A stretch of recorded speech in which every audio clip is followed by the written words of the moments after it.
Hi guys, welcome back to my channel.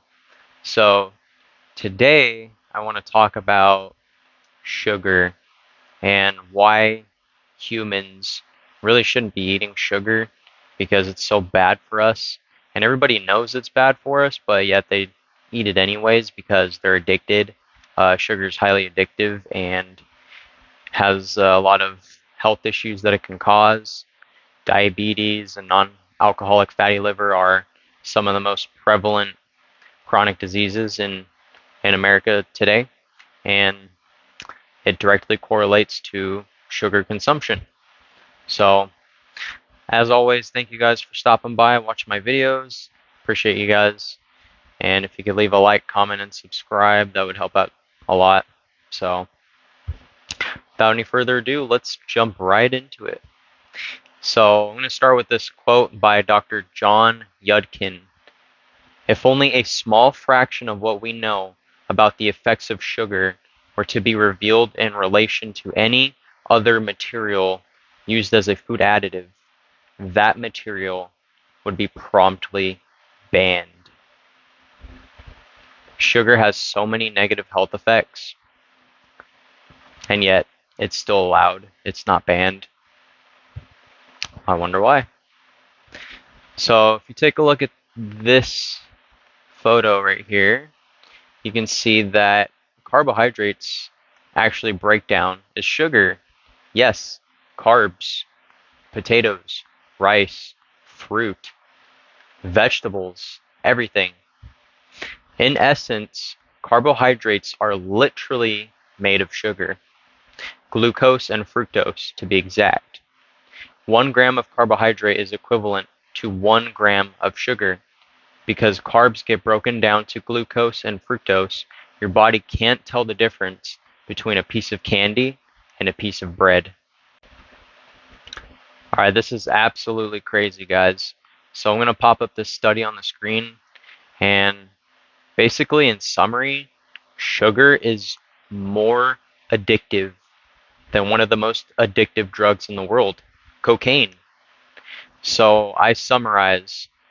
When responding on either lever was rewarded, rats developed a rapid and marked preference for sweetened water and almost completely ignored the cocaine.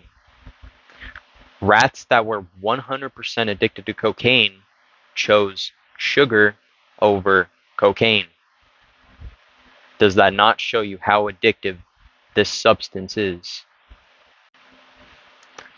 So I take you to another study now. Sugar addiction, is it real? A narrative review. Abstract. In animal studies, sugar has been found to produce more symptoms than is required to be considered an addictive substance. Animal data has shown significant overlap between the consumption of added sugars and drug-like effects, including binging, craving, tolerance, withdrawal, cross-sensitization, cross-tolerance, and cross-dependence, and reward and opioid effects. Sugar addiction seems to be dependent on the natural endogenous opioids that get released upon sugar intake. In both animals and humans, the evidence in the literature shows substantial parallels and overlap between drugs of abuse and sugar from the standpoint of the brain. Sugar is highly addictive and is considered a drug, as well as carbohydrates are considered a drug, just like every other drug. So this is very interesting. The American Heart Association suggests a stricter added sugar limit of no more than 100 calories per day, or about 6 teaspoons, which is only 24 grams of sugar a day for most women. For men, it's 36. And for children, it's even less. It can be even less, 24, just like women. So even the American Heart Association recommends that you should not be eating any more than 36 grams of sugar a day. And that's for like a male, a man, like a big man.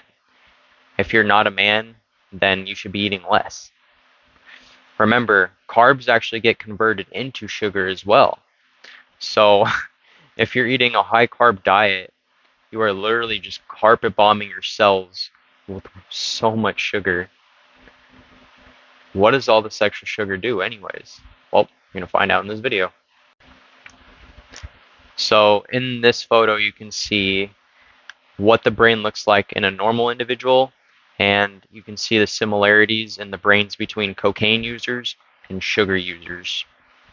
So sugar floods the brain with dopamine, just like virtually every other drug.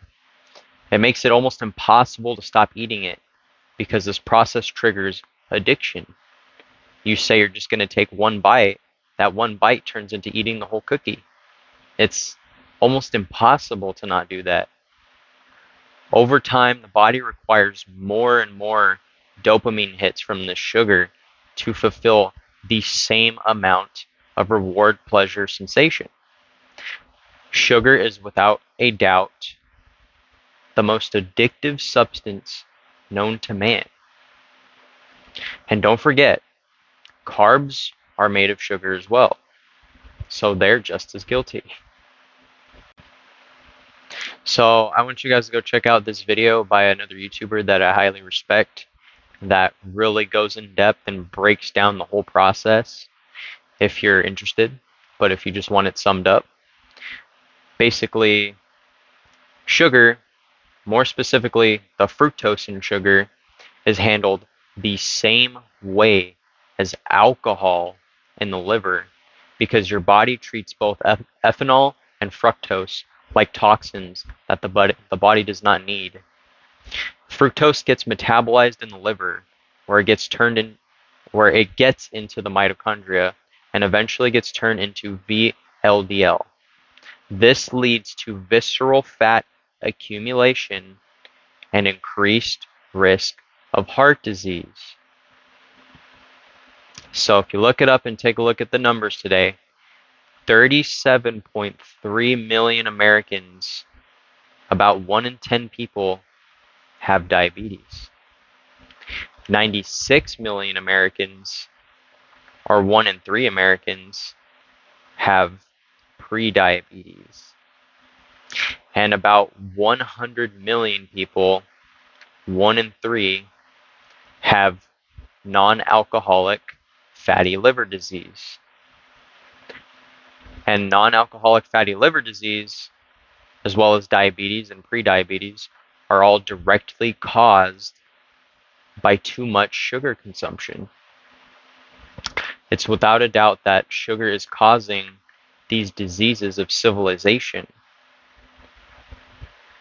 And I'm here to tell you that keto and carnivore is the direct counter and cure to these issues.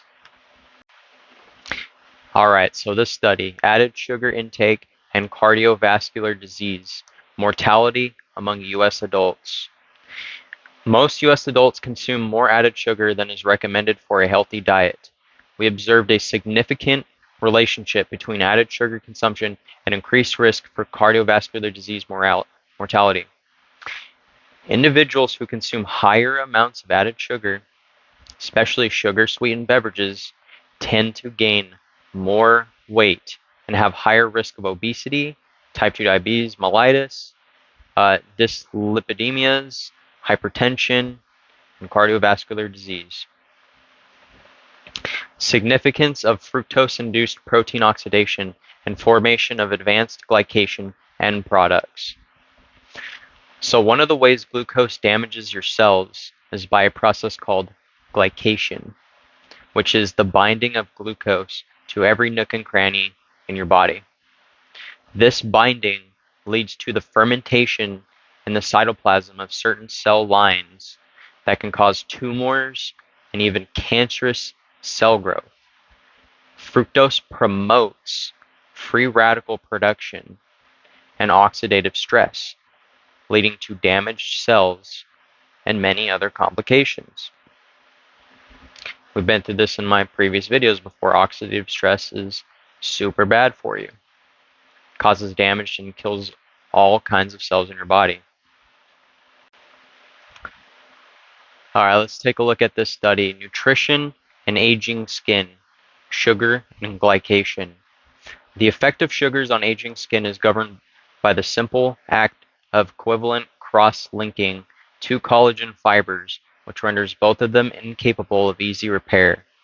Glucose and fructose link the amino acids present in the collagen and the elastin that support the dermis, producing advanced glycation end products. The most important concept in understanding the relationship of sugars to aging is that the simple act of cross-linking two collagen fibers will render both of them incapable of being repaired through the usual process of remodeling. Cross-linking should be avoided. So sugar binds to the collagen in our bodies, causing irreparable damage. This is one of the main causes of accelerated aging. So sugar can also cause many other problems as well. But let's look at this study. Fructose malabsorption and intolerance. Effects of fructose with and without simultaneous glucose ingestion. It has been estimated that up to 50% of the US population is unable to absorb 25 grams of pure fructose, as evaluated in clinical studies. Unabsorbed fructose reaching the colon is fermented to short-chain fatty acids, carbon dioxide, trace gases, and hydrogen. These fermentation products may cause symptoms such as bloating, flatulence, and loose stools. Such manifestations are common for any type of undigestible carbohydrate or fiber. So let's look at some of the symptoms of sugar intolerance. Yes, you can be allergic to sugar. So we got stomach cramps, changes in bowel habits like diarrhea, uncomfortable abdominal bloating, gas, nausea, vomiting, headaches, migraines, congested nasal passages, wheezing, and hives, swelling, itchy rash, and eczema, as well as a tingling or itchy sensation in the mouth, fatigue, abnormal swelling of the lips, tongue, throat, face, or other parts of the body, trouble breathing, lightheadedness or dizziness, and fainting episodes. So yeah, pretty hard to find out. Good luck knowing you're allergic to sugar when you've been experiencing that your whole life and you can't even tell the difference. So I'm gonna pop up a photo on the screen. This is my skin whenever I eat pretty much any type of fruit rich in fructose. Sugar intolerance is very real and a lot more common than you think because sugar is so inflammatory, even in small doses. And like I stated before, it's not recommended to eat any more than 36 grams of sugar a day. And if you're not following a carnivore or a keto diet, you're most likely eating a high sugar diet. Everybody's eating a high sugar diet. You have to be keto. You have to be on a low carb diet to stay away from this stuff. It's just, this is more proof, more evidence we are more meat-based beings, meat-based, animal-based humans, or in fact carnivores. We cannot handle this stuff. We can't handle sugar. We can't handle fiber. It causes inflammation and destroys our gut and destroys our body and ages us and gives us chronic disease. You have to do a low carb diet. You can't get away from this stuff. All right, so let's look at this brand new study done in 2023. High carbohydrate and fat diet consumption causes metabolic deterioration, neuronal damage, and loss of recognition memory in rats.